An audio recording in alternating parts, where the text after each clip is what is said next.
Ezekiel की पुस्तक यहोजकेल जिसे हम हिंदी में बोलते हैं, उसको अभी मैं आपके सामने पढ़ूंगा। यहोजकेल 1 उसकी 1 आयत को हम अपनी पढ़ेंगे। तो ये जो भविष्यद्वक्ता है एजेकियल इंग्लिश में, यहोजकेल हिंदी में जो आप पढ़ते हैं, ये एक मैसेज हमें देता है बड़ा ही अजीब और बड़ा ही शानदार। यहोजकेल जिसे आप बोलते हो, ये उस समय का प्रॉफिट है जब दानियल, उसके 3 मित्र और इजरायली प्रजा बेबीलोन के द्वारा बंदी बनाकर ले गए थे वो। और क्यों बंदी बनाए थे मैंने आपको बताया था पिछले संडे, क्योंकि वो लोग जो थे उस पाप के कारण जो परमेश्वर के राजाओं ने किया, मनश्शे ने किया, यशाया को मरवाया, नबियों को मरवाया, परमेश्वर के लोगों को प्रताड़ित किया, तब तो बड़ा मजा आया। लेकिन बाद में जब उनको वो दंड मिला, परमेश्वर कहता बस अब तौबा करने का टाइम खत्म, तौबा कर लो। मैं फिर तुम नहीं करते थे, वो बंध जाते थे, करते थे, छूट जाते थे। प्रभु कहता अब वो ड्रामा नहीं होगा, अब मैं तुम्हें पूरी तरह से जीरो कर दूंगा, तुम्हारी महिमा को मिटा दूंगा। अपने भवन को उसने खत्म कर दिया और पूरी तरह से उस शहर की, उस जाति की महिमा को मिट्टी कर दिया। और उस समय दानियल और उसके लोग बंदी बना लिए गए। उसके बाद 10,000 लोग और लोग बंदी बना लिए गए। तो उन बंदियों में एक व्यक्ति था जिसका नाम था यहोजकेल। जब इजरायली प्रजा को बंदी बनाकर बेबीलोन का राजा ले गया, तो आपको समझने की जरूरत है किस समय की बात मैं कर रहा हूं। यह उस समय की बात है जब दाऊद राजा, सुलेमान राजा आगे राजा होते थे। एक राजा हुआ हिजकिय्याह, जिसको परमेश्वर ने चंगा किया था कैंसर से, आपने उसकी स्टोरी पढ़ी। उसका बेटा हुआ मनश्शे, जो बिगड़ा हुआ था और उसने बहुत से पाप करवाए। तो प्रभु ने जब मनश्शे के पापों को देखा और यशाया उसने मरवाया और 2 भाग में बंटवा दिया, यशाया को चीर दिया था, तो प्रभु ने कहा था अब बस, अब तुम्हें एक बड़ी सजा दूंगा जिसका रिपेंटेंस नहीं होगा जल्दी। तो वचन कहता है उसके बाद बेबीलोन आए और उनको बंदी बनाकर ले गए, पूरी परमेश्वर की प्रजा को वो ले गए। उन्हीं लोगों में था दानियल, उसके 3 मित्र अबेदनगो, शद्रक, मेशक, हना, और उन्हीं में था यहोजकेल। उन्हीं में यहोजकेल था। और जब यहोजकेल की सेवकाई जब आप पढ़ते हैं, आप इसकी पुस्तक को जब पढ़ते हैं, आपको यह मालूम होना चाहिए कि जो यहोजकेल नबी था, ये उन बंदियों के साथ ही ले जाया गया था बेबीलोन में। यिर्मयाह भी इसी समय का था, इसी समय का जब दानियल थे, यहोजकेल थे। यिर्मयाह भविष्यद्वक्ता भी उसी समय का ही ऑलमोस्ट भविष्यद्वक्ता था। तो यहोजकेल जब ले जाया गया, तो वचन में लिखा है, यहोजकेल 1 उसकी 1 आयत में, 30वें वर्ष के 4थे महीने के 5वें दिन में बंदियों के बीच कबार नदी के तट पर था, तब स्वर्ग खुल गया और मैंने परमेश्वर के दर्शन पाए।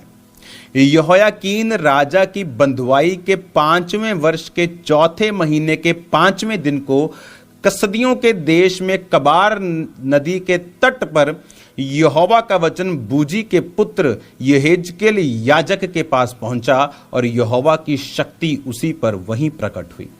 ये जो व्यक्ति था प्रभु के साथ वफादार था और ये याजकीय सेवकाई का प्रशिक्षण भी ले रहा था। जैसे एक बच्चे को मालूम होता है कि मुझे पास्टर बनना है, वो उसी तरह का प्रशिक्षण लेता है, उसी तरह की तैयारी करता है। तो ये जो यहोजकेल था, ये एक याजकीय प्रशिक्षण में था, जिसको याजक बनना था। और जब बंधुआई के साथ सबको ले जाया गया उधर, तो इसकी जो स्पिरिट थी वो परमेश्वर के साथ कनेक्टेड थी। अब पूरे देश के ऊपर संकट था। आप इमेजिन करो, एक दूसरा देश आता है, सारा कुछ देश के बड़े बड़े धार्मिक स्थान खत्म करके, जीरो करके ढा देता है, सब कुछ खत्म कर देता है, वो बंधुआई में ले जाता है। पहले वो अच्छे लोगों को ले गया। अगर आप बाइबल को ध्यान से स्टडी करें तो उस राजा ने कहा था कि जो यहूदी वंश, राजवंश के बच्चे हैं, मुझे वो चाहिए। पहले वो मलाई उठा लेता है, दूध के ऊपर मलाई लेते ना, मलाई उठा ली। दानियल, शद्रक, मेशक, अबेदनगो, राजवंश के समझदार लोग वो ले गया। उसके बाद आम लोगों को ले गया। उसके बाद उसने सब मिट्टी कर दिया और सब कुछ ले गया, वो खत्म कर दिया उसने। अब वो समय था, उस समय उन हजारों लोगों में एक था यहेजकेल, जो परमेश्वर के साथ जुड़ा हुआ व्यक्ति था। अब ये पूरा बता रहा है कि वो 30 साल का था। कहता मैं 30वें वर्ष के चौथे महीने के 5वें दिन, यानी उसका बर्थडे होता है 30वां, उसके 4 महीने बाद अगर आपका बर्थडे जनवरी को है तो इसका मतलब जनवरी, फरवरी, मार्च, अप्रैल, ये उसकी बात कर रहा है कि हाँ, पूरा उसको पता है कि वो किस दिन की बात कर रहा है। कहना मैं बंदियों के बीच कबार नदी के तट पर था, तब स्वर्ग खुल गया और परमेश्वर के मैंने दर्शन पाए। इमेजिन करो, एक ऐसी जाति के बीच में अब वो था जो बहुत ही, जिसे कहते हैं कि बहुत ही गंदा किसी के साथ जब बिहेव करना, जैसे हम सुनते हैं कि जो ब्रिटिशर्स थे, जब वो इंडिया को उन्होंने बंदी बनाया तो मजदूरों के साथ बड़ा गंदा वो बिहेव किया, बहुत सी ऐसी स्टोरीज सुनते हैं। तो वो ऐसे मजदूरों के तरह उनके साथ बिहेव किया गया, उनको प्रताड़ित किया गया।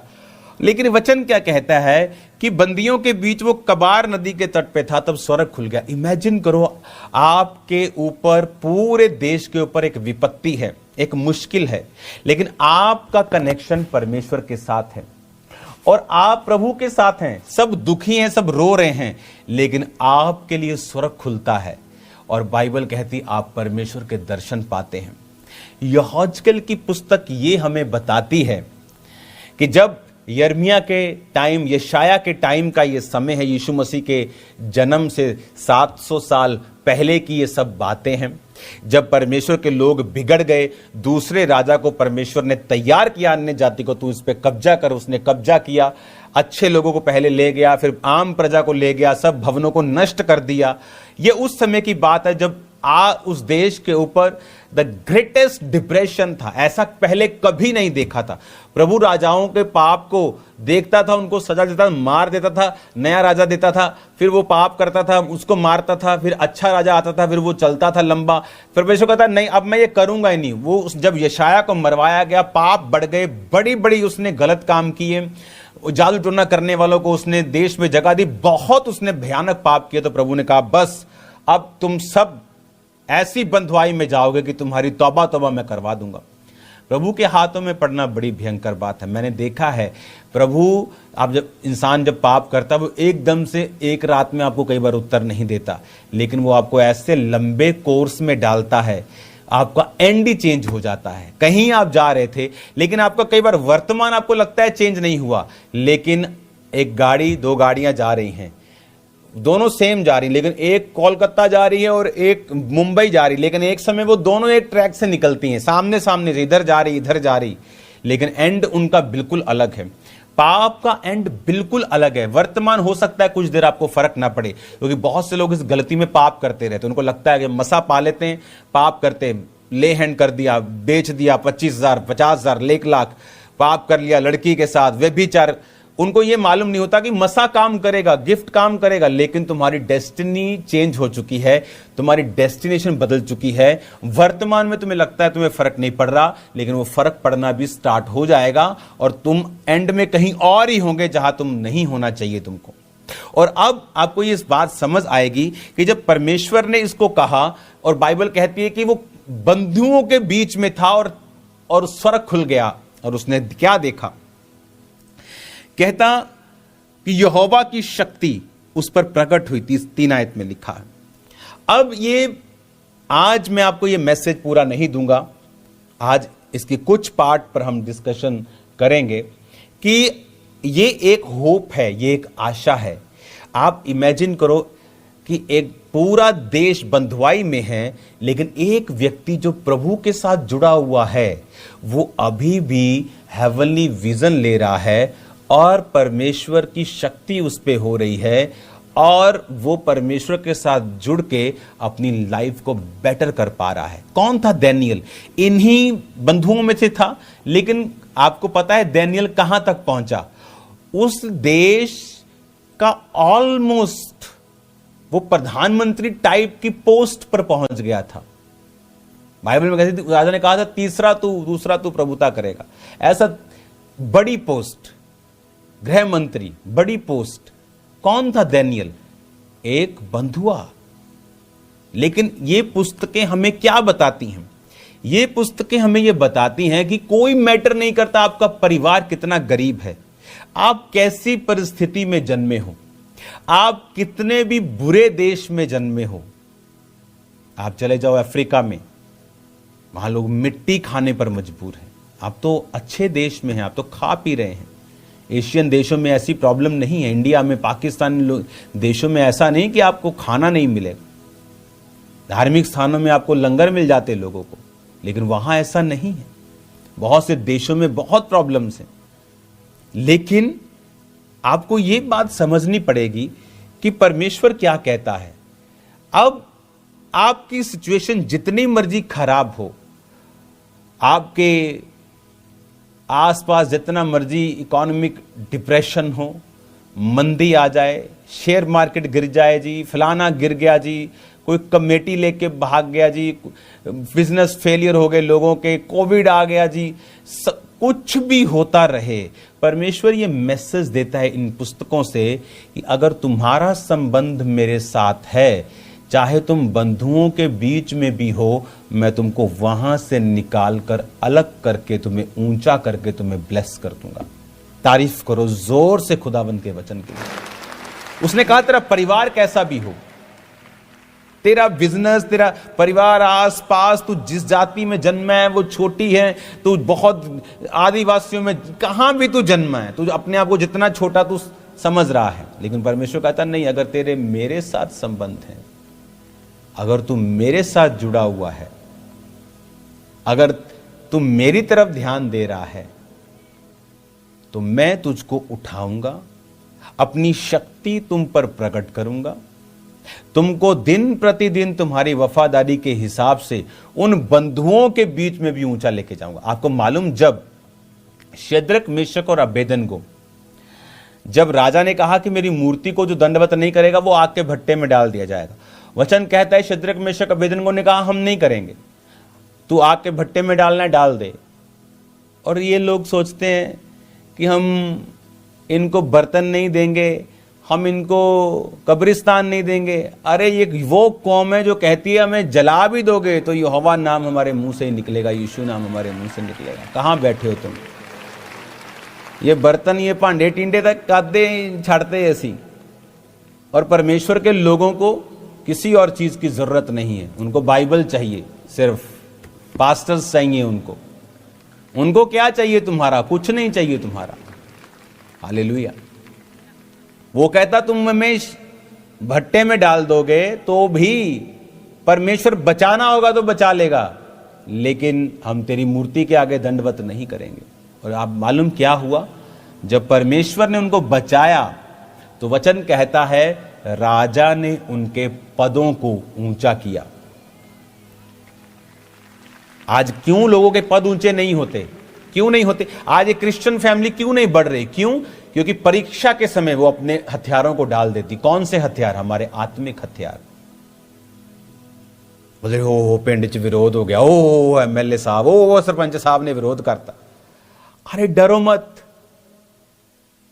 ये धरती एक पॉइंट पेन के भी बिंदु, पेन है यहां पे बिंदु से भी छोटी है, यहां बिंदु इतनी बड़ी गैलेक्सी, उस बिंदु के अंदर धरती एक बिंदु की तरह है।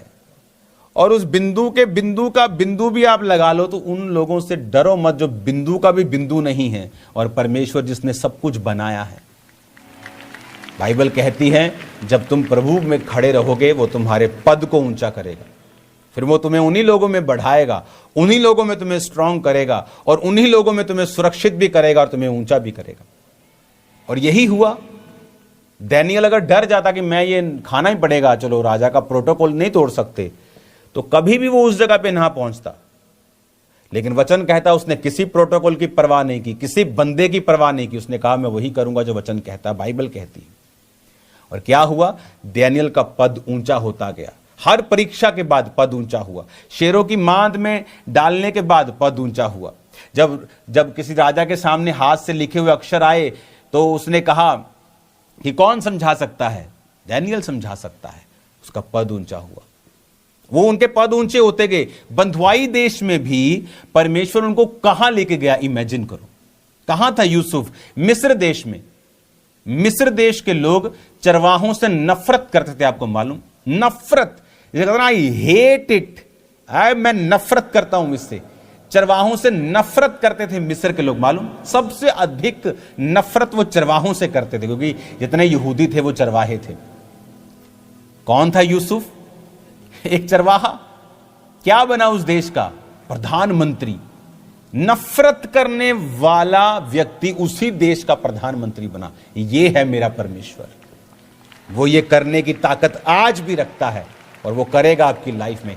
आप यहां पर इसी देश, इसी स्टेट में सबसे ऊंचे स्थानों में होंगे आने वाले समय में। लिख के ले लो, आपके बच्चे टॉप पोजीशंस के ऊपर होंगे, मैं आपको बता रहा हूं। हालेलुया। अड़े रहो और खड़े रहो परमेश्वर में, मान करो परमेश्वर के ऊपर, प्राउड करो कि हम खुदा को मानते हैं। वो जीवित परमेश्वर है, किसी का बुरा नहीं करता, किसी को श्रापित नहीं करता। अगर आज ये धर्म की लड़ाई होती तो जितनी रील्स परमेश्वर के खिलाफ बनी है, कितनों के गले कट जाते। अगर जीसस क्राइस्ट के लिए लोग अपनी जान दे सकते हैं, हजारों मिशनरीज हैं जिन्होंने बिहार में जान दी है। बिहार को मिशनरियों की कब्रगाह कहा गया है, पता है? अगर उनकी शहादत को हम मनाना शुरू कर दें, हर घंटे 100 लोगों की शहादत मनानी पड़ेगी, क्रिश्चियंस लोगों को। इतनी शहादतें हुई हैं परमेश्वर में। तो लोग जब मजाक उड़ाते तो उनको, अगर ये धर्म हो तो उनको मार काट दिया जाए। अगर वो शहादत दे सकते हैं परमेश्वर के लिए, तो किसी को मार के जेल में जाना उनके लिए कितनी बड़ी बात होगी। लेकिन वचन कहता है, अपने दुश्मन से प्यार कर, अपने सताने वालों के लिए प्रार्थना कर, उनको आशीष दे, क्योंकि तू आशीष देने के लिए बुलाया गया। हालेलुया। अगर ये लोग सुसमाचार के लिए अपनी जान दे सकते हैं। इंडिया के पास एक आइलैंड है, वहां पे वो किसी को जाने नहीं देते। वो एक गोरा गया वहां पे कि मैं इनको सुसमाचार दूंगा, बाहर से मार दिया उन्होंने, तीर मार मार। कोई हेलीकॉप्टर चल जाए, हेलीकॉप्टर पे तीर मार मार देते, सरकार भी उनके पास नहीं जाती।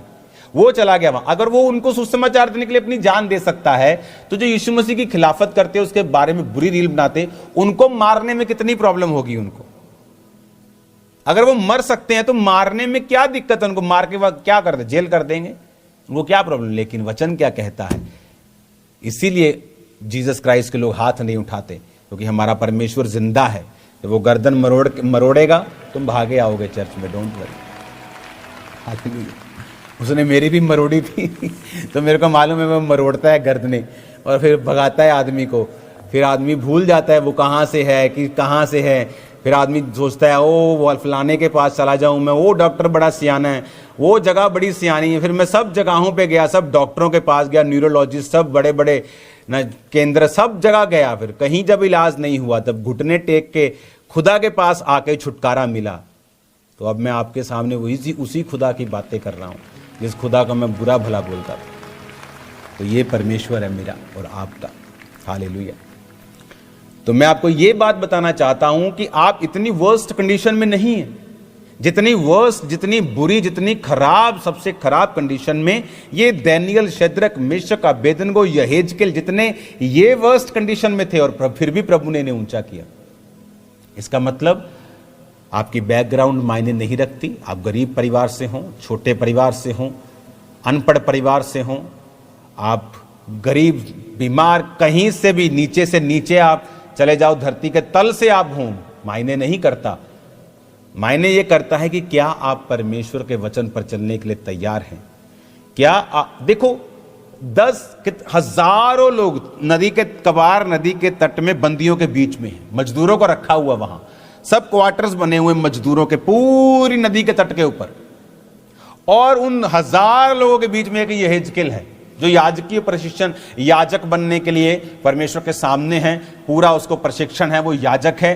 हाँ, और वो परमेश्वर के साथ जुड़ा हुआ है। सब मजदूरों के बीच में एक यहोजकेल नाम का मजदूर भी है। दुनिया के लिए वो मजदूर है, लेकिन प्रभु के लिए वो भविष्यद्वक्ता है, याजक है, और प्रभु उससे बात कर रहा है। 10,000 लोग दुखी हैं, लेकिन वो परमेश्वर का काम, उसको परमेश्वर बता रहा है क्या करना है। और दानियेल, शद्रक, मेशक, अबेदनगो, यहेजकेल, इनको परमेश्वर ने ऊंचा किया, क्योंकि कोई मायने नहीं करता। प्रभु मैसेज देता है, तुम कितने भी वर्स्ट कंडीशन में क्यों नहीं हो, अगर तुमने मेरे साथ अपने संबंधों को जोड़ लिया तो मैं तुम्हारी लाइफ को चेंज कर दूंगा। हालेलुया। परमेश्वर के वचनों को सुनने के लिए हमारे चैनल को सब्सक्राइब कीजिए और हमारी लेटेस्ट वीडियो सबसे पहले देखने के लिए बेल आइकन को प्रेस कीजिए।